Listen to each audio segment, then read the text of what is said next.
We shall now see the emergency powers of the President. Now name a few emergency, the national emergency, the financial emergency. When there's a constitutional breakdown, there is an emergency declared and proclaimed by the President. So first we shall see about the national emergency. What is this national emergency? This national emergency is when there is a danger of foreign aggression or danger to the peace and security to the country because of civil war, insurgency or other such causes. So when there is a danger of foreign aggression, Indo-Pak war, Indo-China war, examples of that, or danger to the peace and security to the country because of the civil war which is happening inside, or insurgency or other such reasons. So the President cannot proclaim emergency by himself. It has to be approved by the Union Cabinet. Here it proves that the President is just the nominal head, though he has got executive authority for the country. So this point you need to remember. So it is after the approval made by the Union Cabinet, then the President proclaims the emergency. So what is very important for you all to know in national emergency? It is a danger to peace and security to the country because of the civil war or insurgency or any other causes or danger of foreign aggression.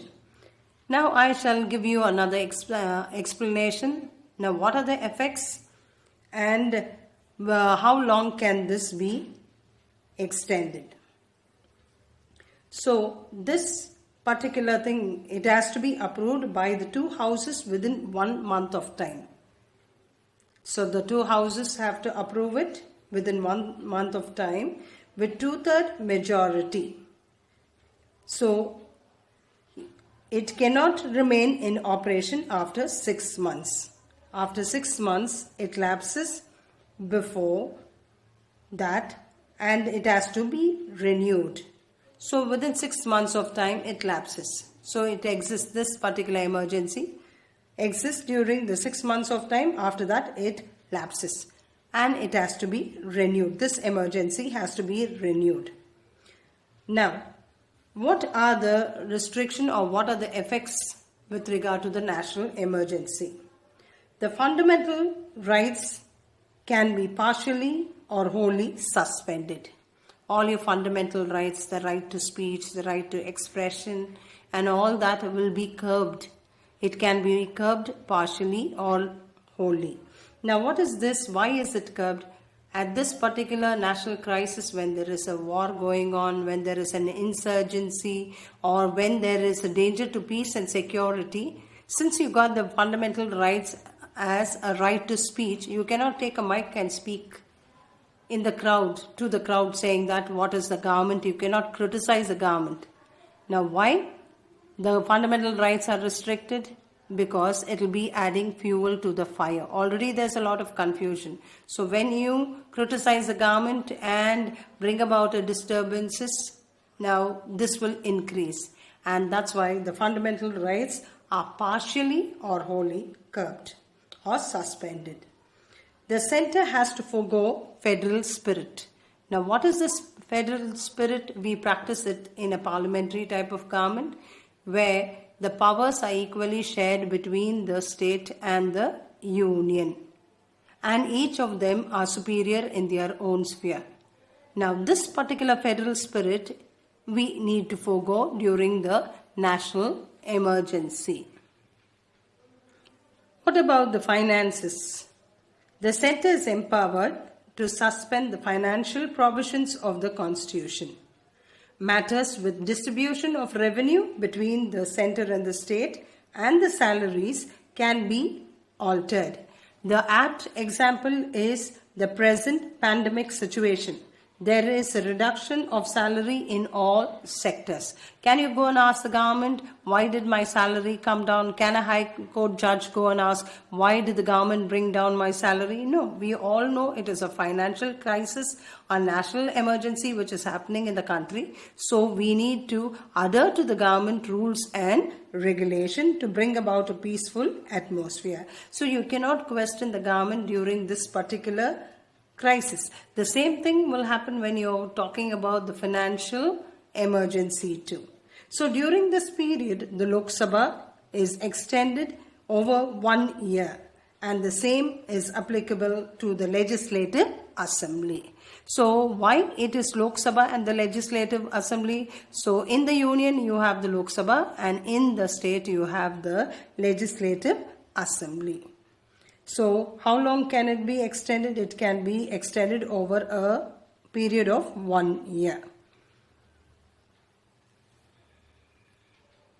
So now you need to know the first point which I have written in the white chalk.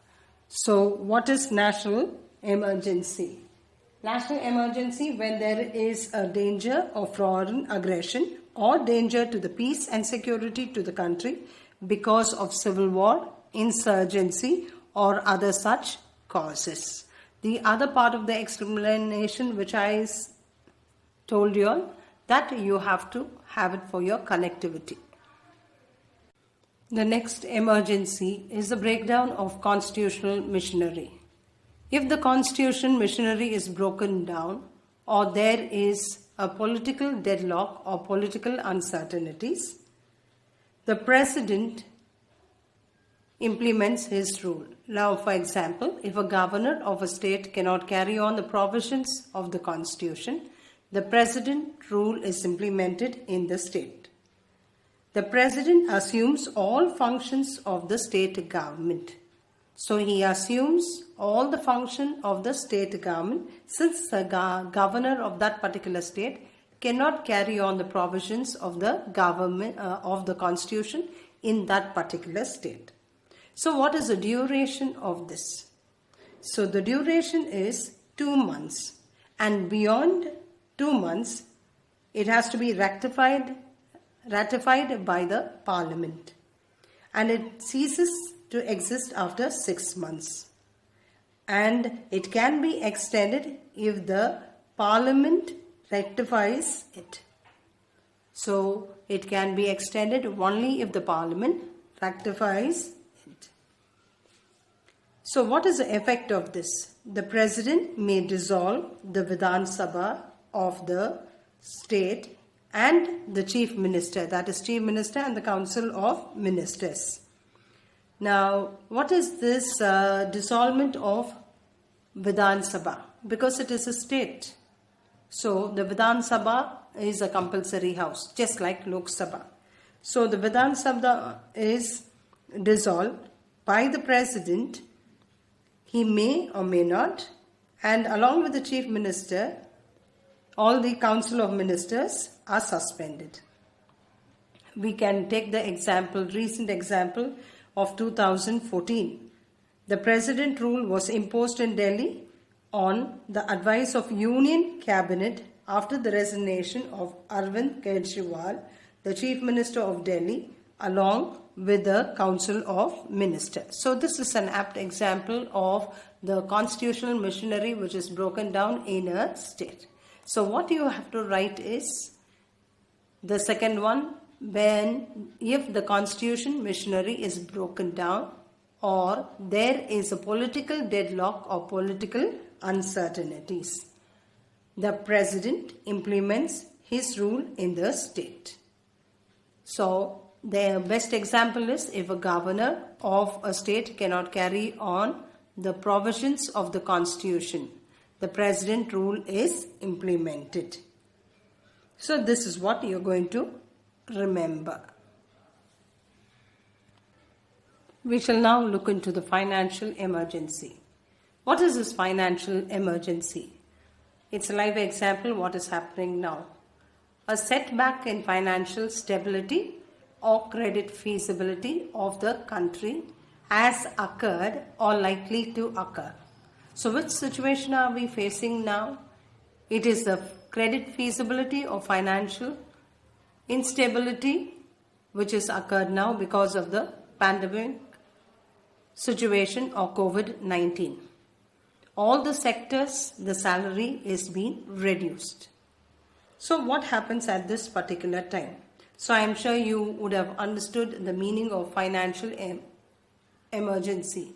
It is a setback to the financial stability or credit feasibility of the country, which has occurred or likely to occur. So this is what you have to remember.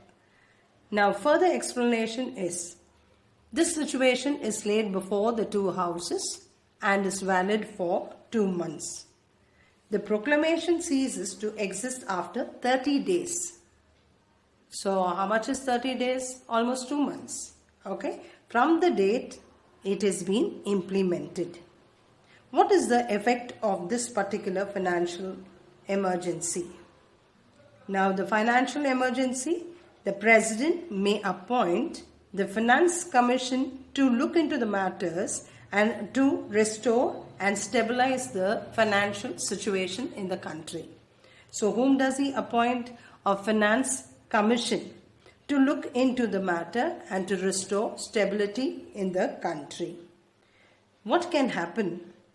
The reduction of salaries and allowances of all or any class or any section of people or persons can happen over here, even including the High Court judges and the key persons holding the key post. As I told you before, nobody can go to the government and question them why there is a reduction in the salary.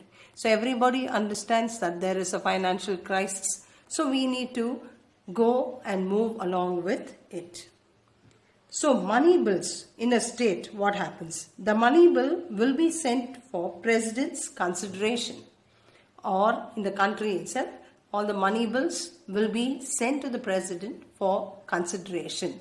Now as we learnt it in the legislative powers, the bills are sent for him for consideration, and then when he gives an assent, the bill becomes an act. So second time if it is sent, the President has to sign it. So he instructs the state to utilize as he thinks it is fit. So he releases the fund, he releases the consolidated fund, and then finally he says how to make use of these particular funds. So it is in the hands of the President. So he instructs the state to utilize as he thinks it is fit for the state. He may order the state to submit the money bill for his assent. Now all this time when there is a financial crisis only, he may ask the state to submit all the money bills for his assent. So when he signs it, it becomes an act. I'm sure you would have understood all the three emergency powers.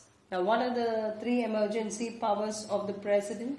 So, national or the general emergency, the financial emergency, and what is the next emergency? The breakdown of Constitution Missionary. So, whatever I have written in white chalk, so that you have to remember. So, let us take a quick recap of the emergencies. So under the national or the general emergency, when there is a danger of foreign aggression or danger to peace and security to the country because of civil war, insurgency or other such causes. If the Constitution Missionary is broken down or there is a deadlock because of political uncertainties or political deadlock, now this comes under the breakdown of Constitution Missionary. So what is the financial emergency? A setback of financial stability or credit feasibility of a country which has occurred or likely to occur.